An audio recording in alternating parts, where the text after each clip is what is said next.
Du haut de ses 9 succès en 13 combats publics, Royal Astarania aborde le Grand Steeplechase de Paris 2015 en pleine confiance. Lauréat du dernier prix Murat, le pensionnaire de Philippe Pelletier franchit les paliers et est même invaincu sur le steeple d'Auteuil. Et pourtant, ce bon outsider au Grand Steeplechase de Paris n'était pas le plus démonstratif en piste avant ses débuts en compétition. Il a toujours été bon, il a toujours des petits problèmes physiques qui nous empêchaient de monter les marches même à 4 ans. Et là, il arrive à maturité et ce qu'il vient de faire, c'est plutôt bien. Et je pense que voilà, maintenant, c'est un cheval qui aime le terrain lourd. C'est surtout ça qui est important. Maintenant, le Grand Steep, on n'est jamais sûr d'avoir du terrain lourd. Début de carrière Tony Truant, comme 3 courses, 3 victoires, tout début de carrière, puis un long arrêt. Oui, il a gagné ses 3 premières courses exactement. Après, il a eu un petit souci au boulet.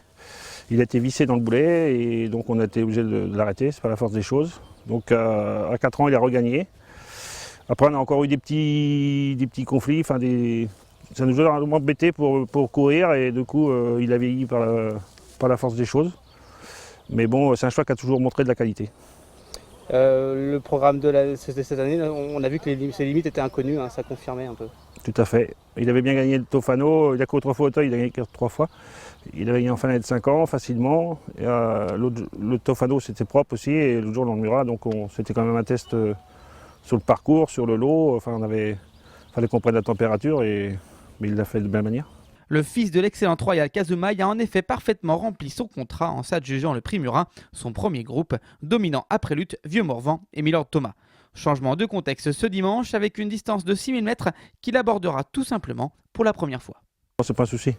C'est un cheval qui est un peu besognier en partant, donc comme il est toujours un peu plus ou moins raide, il a le temps de se chauffer et de venir au fur et à mesure de la course. Donc là, plus ça sera long, mais ça c'est pas un souci, ça me soucie pas du tout. Et le matin au travail, c'est un cheval assez cool? Ouais, il est quelconque le matin. Il est généreux, mais il fait ce qu'on lui demande. Il est assez vraiment facile à entraîner.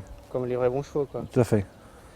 Là, on fait cette interview à 4 semaines du Grand Steep, c'est long, hein, d'ici le Grand Steep pour vous. Oui, parce que bon, on a toujours peur qu'il arrive quelque chose, de louper quelque chose. Faut être vigilant et c'est vrai que les dernières semaines sont longues. C'est plus de l'entretien? Ouais, bah là, il en a un mois de la course, le cheval vient de courir. J'ai de la marge devant moi, le cheval a repris un peu plus de poids que quand il a gagné le Murat. On va avancer dans le travail là, dans les semaines à venir, mais le cheval sort de l'eau par jour, il sort longtemps. Mais bon, il n'est pas compliqué à entraîner. Et en plus, c'est un cheval qui n'a pas besoin de sauter beaucoup le matin. Tandis qu'il a une vis dans le boulet, j'évite de trop le sauter, de lui faire mal. Il ressaute une fois de temps en temps, mais très peu. Ce sera votre 3e partant dans le Grand Steep, c'est toujours un moment important pour un entraîneur. Bah écoutez, c'est la course que tout entraîneur rêve de gagner. Déjà avoir un cheval pour le courir, c'est déjà bien. Maintenant, moi je cours pas pour courir, je cours si on court, c'est pour gagner, hein, comme tout le monde, je pense.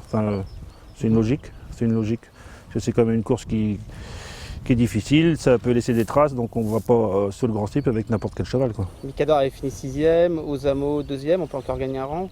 Ozamo était 3e ou 4e. Ouais. Mikador, c'était un cheval sympa, mais qui n'avait pas la pointure de ce cheval-là, qui était dur, qui avait beaucoup de tenue, mais qui n'avait pas une énorme classe. Et Ozamo, c'est un cheval qui est toujours compliqué, donc il a toujours tendance à en faire de trop, il fallait le monter de derrière, vous savez, dans ces courses-là, il faut un cheval qui soit au point, qu'on n'ait pas de... Enfin, il faut qu'il soit au bouton, tout simplement, quoi. Voilà. Vous voyez, un cheval comme Mythe Danseur, il a gagné le Grand Steep plusieurs fois parce qu'il suivait sans effort et il avait un petit quelque chose pour finir et je pense que c'est faisait sa force, quoi. Voilà. D'accord, donc Royal Astarania dans ce contexte. Ouais, c'est un cheval vraiment facile et voilà, il suit tous les trains, il a gagné de devant, il a gagné de derrière, enfin, il est assez commode. Donc je pense que c'est quand même un plus.